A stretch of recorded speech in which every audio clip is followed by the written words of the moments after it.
ne mmwe mulimu ebintu ku nsi ya Katonda ebyewuunyisa naye ng'ate bituufu.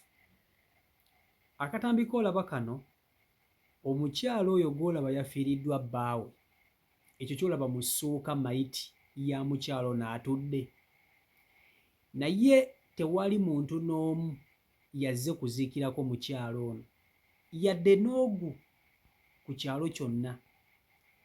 Tewali muntu n'omu yakyamye mugamba nti owaaye nga kitalo. Ab'eŋŋanda z'omukyala tebazze, aba famire y'omufu ŋŋamba omusajja omugenzi kati tewali n'omu yalabiseeko.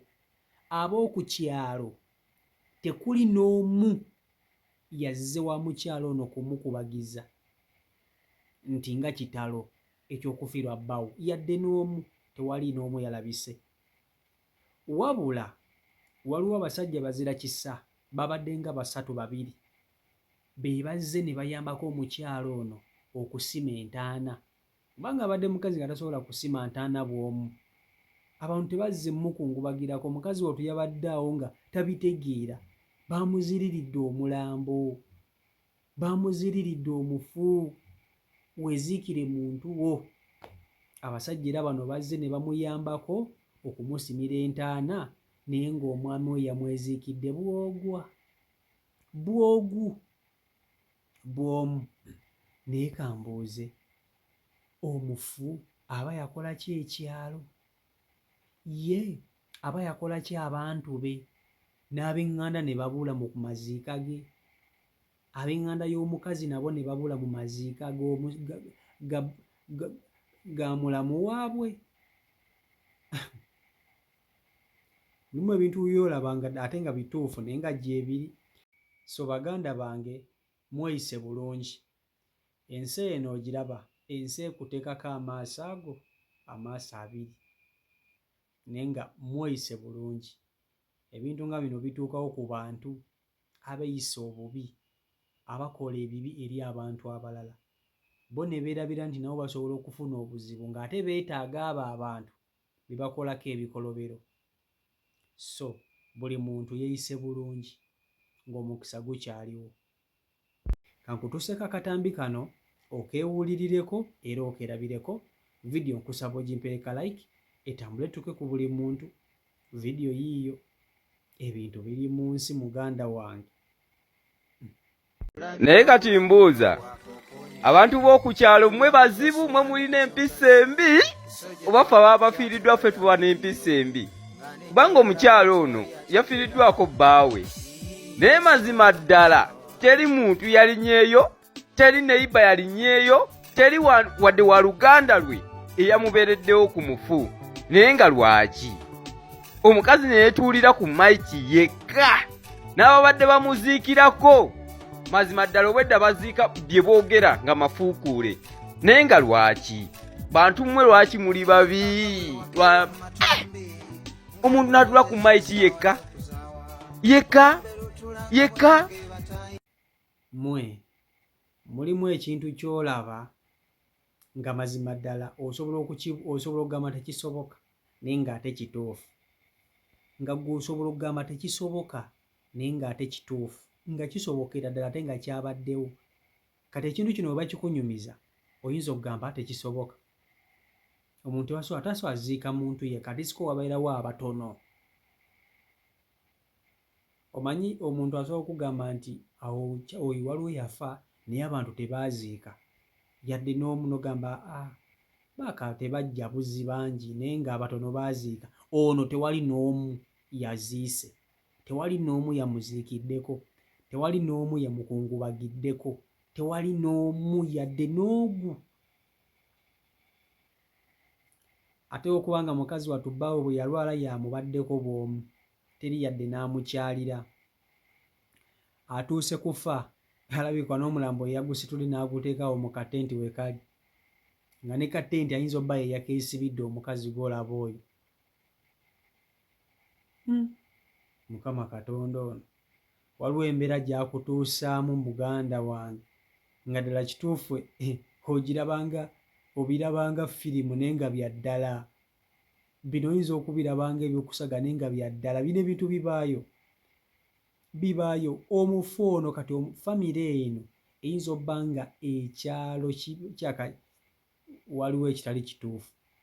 Naye neewuunya ku byalo kuno kubako famire embi ne kubako famire z'abalogo nga gundi oyo bamumanyi nti famire ye battemu balogo balina amayembe batta abantu, naye bw'afiirwa tewabula bakungubazi. Bw'akola omukolo abantu bajja ne balya ne banywa, naye nga bamumanyi nti mulogo, bamumanyi nti alina ebiyembeyembe ebitta abantu, naye bw'afuna emitawaana abantu munnange babeerawo abamu ate nga bangi, okitegeera. Naye ggwe otuuka otya ku level ey'okuba nti osobba mu bizibu n'obeera ng'omukyalo ono mazima ddala? Omanyi kye kitegeeza abantu b'ekyalo kirambo okuzirira omulambo n'ogubeerako wekka nga gukuli mu maaso oli wano. Omukyalo ono y'alina okukwata amayiti ya bbaawe agyezingire mu masuuka, alina okugisitula ayeetere mu keesi, kati abana Mukama Katonda bannange, okuba abantu kibooko naye baaba kino aba akikukoze. Kati bali bambi abasajja bali mu kusementa naye bagenda okuyambako omukyalo n'okusitula keesi bagimuteereyo wansi alyoke aziike bbaawe amuziise bw'omu. Allahumma naamiina. Waliwo akaseera muganda wange mukubamu akafaananyi ako nga mu butuufu famire eno eyinza okuba ng'eyina ebintu bye yakola ab'ekyalo, bayinza obba nga abantu bano si bangu nga balina emize gyabwe nga bbo egiremesezza abantu abalala okujja okubabeererawo mu kaseera nga kano ak'ennaku, okujja okuziikirako omukyalo ono mu mbeera bw'eti. Oba kiki ekyo? Ne mazima kiki oba wakola ku kyalo ekiyinza okukutuusa mu mbeera bw'eti ey'okuzirira omulambo yadde n'omu? Kale omuntu ne waba mubi wabeerayo babi banne, 10 terikyawa omu. Gw'osobola obba omubi naye waliwo wabeerawo babi banno ababa basapootinga ebikolobero ebyo ebibi, nabo baaganye okulabika ku maziika g'omwami ono. Babi banne.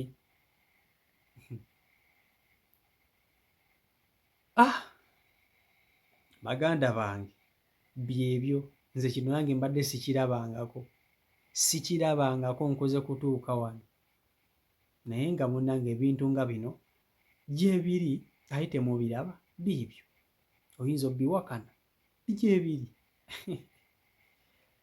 Nze nakugamba ffe tetufeekinga stories, no, ekintu nga bwe kiri bwe tukikuleetera, nze bwe nkikuleetera sirina nsonga lwaki mba nfeekinga stories, nedda, nga bwe kiri bwe nkireeta n'obukakafu. So byebyo ebiri ku sayidi eyo. CEO Michael Uganda YouTube channel kwoli, njagala okwongera okwebaza mwenna abeekumira ku mukutu gwange guno. Omukutu guno si gwange bw'omu nganze omuntu wabula gwaffe ffenna nammwe abandaba abaliko 38,000. Tugenda weza 50,000 very soon, nkimanyi kijja kuba. Naye nga mbaagala nnyo bantu bange, mbaagalira ddala, era nga nsaba Mukama Katonda ono nannyini byonna abankuumire buli omu gy'asinzira okuba nti ate andabira. Abankuumire, abampeera omukisa, abampeera n'ebimusinga okwagala, mwebale kuba nti ate munsapootinga, mwebale kuba nti ate mwekuumira ku mukutu, mwebale kulaba, mwebale kubaako. Yambaagala nnyo bannange, mubeere bulungi, mweraba.